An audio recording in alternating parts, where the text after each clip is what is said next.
Dalam salah satu pertandingan ulang yang paling dinantikan dalam sejarah PFL, Usman Nurmagomedov tidak ragu lagi kali ini mencetak keputusan yang jelas atas Paul Hughes untuk menjadi juara dunia kelas ringan PFL di acara utama PFL Champions Series 3. Pertarungan ini semacam babak baru dalam kisah panjang dominasi Dagestan di olahraga tarung, dan seperti biasanya teman-teman, kemenangan keputusan petarung Dagestan ini juga pastinya mendapat beragam reaksi.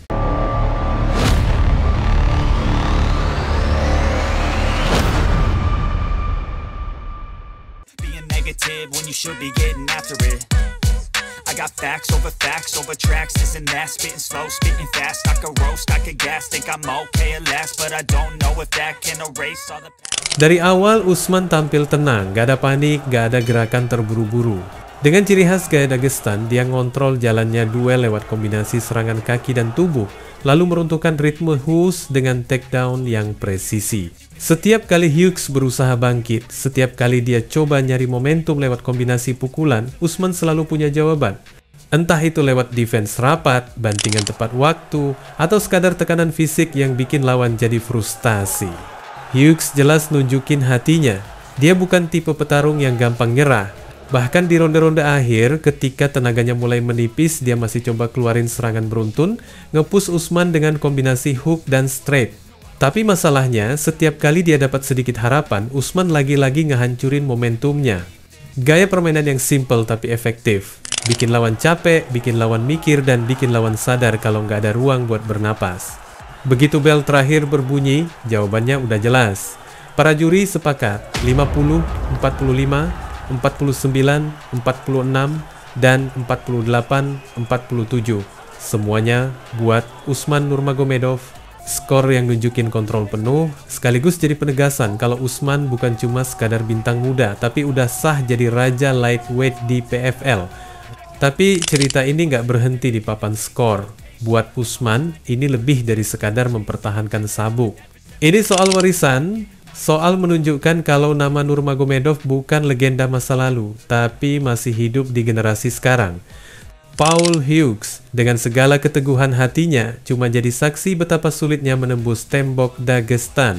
Gak peduli seberapa keras lo latihan striking, seberapa tajam lo siapkan game plan, begitu lo masuk ke cage bareng Nurmagomedov, yang lo hadapi bukan cuma teknik, tapi juga mental baja yang dibentuk dari tradisi panjang. Nah teman-teman, di balik kemenangan ini ada sosok yang gak pernah jauh, Khabib Nurmagomedov. Sang legenda, sang mentor, sang elang Dagestan. Meski nggak lagi turun bertarung, bayangannya selalu hadir di setiap langkah para penerusnya. Buat Khabib, kemenangan Usman hanyalah awal. Dia percaya kalau dominasi Dagestan di MMA baru aja dimulai, dan dunia harus siap menerima kenyataan itu. Dalam pandangannya, lawan-lawan mungkin bisa nyoba menghalangi, bisa nyoba ngejatuhin anak-anak Dagestan. Tapi pada akhirnya, mereka bakal selalu kesulitan. Kenapa? Karena buat orang Dagestan, bertarung bukan cuma soal adu otot. Itu soal identitas, soal hidup, soal mentalitas yang dibangun sejak kecil di tanah gunung. And we just beginning, guys. It's gonna be very difficult to kick us out from this cage because all day what we was doing, we train, repeat, eat, train, and that's why we are the best in the world. Usman adalah bukti nyata dari kata-kata itu. Dengan ketenangan, disiplin, dan tekanan konstan, dia bukan sekadar menang, dia nunjukin blueprint khas Dagestan yang udah terbukti selama lebih dari 1 dekade terakhir di MMA dunia. Buat PFL, kemenangan ini adalah jackpot. Mereka punya juara muda dengan nama besar, skill komplit, dan magnet publik yang kuat. Buat Hughes, meski kalah, dia tetap dapat respect karena nunjukin keberanian luar biasa. Tapi buat dunia MMA secara keseluruhan, ini jadi pesan tegas. Gelombang Dagestan belum selesai. Usman masih muda, masih banyak ruang berkembang, dan jelas punya mentor yang tahu bagaimana caranya jadi legenda.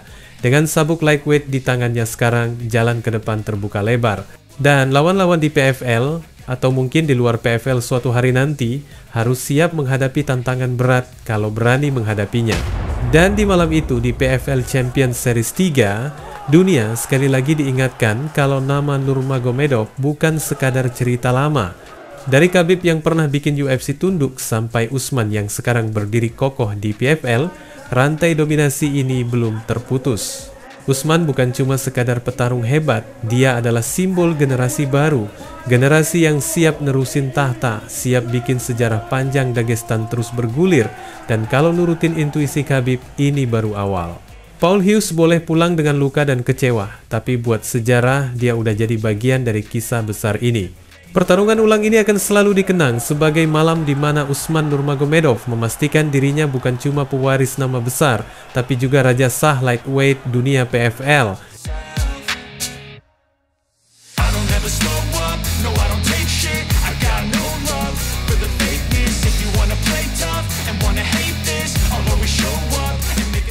Kalau pertarungan di dalam cage selesai via keputusan, biasanya drama belum benar-benar berhenti, teman-teman. Justru kadang yang lebih panas datang setelahnya. Di timeline, di forum, di ruang diskusi para pengamat MMA. Dan itulah yang terjadi setelah Usman Nurmagomedov berhasil mengalahkan Paul Hughes di PFL Champions Series 3. Secara resmi, Usman menang angka mutlak di atas kertas. Itu artinya Nurmagomedov mendominasi hampir semua ronde. Tapi begitu skor itu diumumkan, reaksi komunitas MMA langsung pecah. Banyak yang ngelihat pertarungan ini jauh lebih ketat dari apa yang ditulis para juri. Salah satu pengamat MMA ternama, Damon Martin, menganggap kartu skor itu bikin bulu kuduk berdiri. Menurut pandangannya, Usman memang pantas menang, tapi pertarungannya nggak sejauh itu. Buat dia, hasil akhirnya seakan menghapus usaha Hughes yang berkali-kali bangkit dan kasih tekanan di ronde-ronde penting. Di sisi lain, ada juga analis seperti Skip to My J's yang secara spesifik ngebagi hasil ronde. Menurut versinya, Hughes seharusnya dapat 3 ronde, kedua, ketiga, dan kelima. Sementara Usman hanya jelas menang di ronde pertama dan keempat. Dengan kata lain, pertarungan seharusnya jauh lebih ketat. Bahkan mungkin berakhir split decision, bukan unanimous yang lebar. Dari situ juga lahir spekulasi, kalau begini ceritanya, mungkin dunia bakal segera dapat trilogi antara Usman dan Hughes. Peteshi Carroll, salah satu suara lantang di komunitas MMA, bahkan nyebut skor 50-45 dan 49-46 sebagai kartu kriminal. Baginya, itu semacam penghinaan terhadap performa Hughes di cage. Dari awal minggu, dia udah bilang Hughes harus bisa ngehentikan Usman kalau mau menang. Dan kenyataannya, prediksi itu jadi kenyataan, karena menurutnya, skor juri nunjukin kalau Hughes hampir mustahil menang angka. Buat sebagian fans, inilah bukti kalau dunia MMA masih punya problem klasik, kontroversi penilaian. Ricardo D91 juga mempertanyakan siapa hakim yang bisa ngasih semua 5 ronde ke Usman. Buat dia, itu udah kayak pertunjukan badut. Komentar kayak gini langsung dapat resonansi luas. Karena banyak yang merasa ronde kedua dan ketiga seharusnya jelas milik Hughes. Lebih keras lagi, ada fans lain yang pakai nickname McGregor Rouse itu. Buat dia, Nurmagomedov bisa aja menang resmi, tapi di mata kebanyakan orang, Hughes lah yang sebenarnya unggul. Menurut narasi itu, publik cenderung ngelihat pertarungan ini bukan dominasi, tapi duel tipis yang layak diperdebatkan. Kontroversi ini nunjukin satu hal klasik dalam dunia MMA, scoring system selalu jadi sumber perdebatan. Banyak fans merasa sistem 10 poin emas yang dipakai MMA sekarang gak bisa sepenuhnya nangkep dinamika ronde-ronde ketat. Kadang satu pukulan keras bisa bikin ronde jatuh ke tangan lawan, meski secara kontrol keseluruhan lawannya lebih dominan. Di laga ini Usman jelas punya kontrol lewat takedown dan tekanan grappling. Tapi Hughes punya momen signifikan di striking, terutama di ronde-ronde tengah dan akhir. Jadi tergantung gimana juri menimbang, apakah nilai kontrol lebih tinggi dari damage atau sebaliknya. Jawaban juri kali ini jelas condong ke Usman. Tapi bagi fans, rasanya keputusan itu kurang merefleksikan jalannya pertarungan yang sebenarnya. Dengan reaksi sebesar ini, gak heran kalau banyak yang udah mulai dorong kemungkinan trilogi. Pertarungan pertama mereka udah intens, pertarungan kedua makin panas dengan hasil skor. Dan publik pengen lihat siapa sebenarnya yang paling pantas duduk di singgasana lightweight PFL. Meski Usman sudah 2 kali memenangkan pertarungan. Wassalamualaikum warahmatullahi wabarakatuh.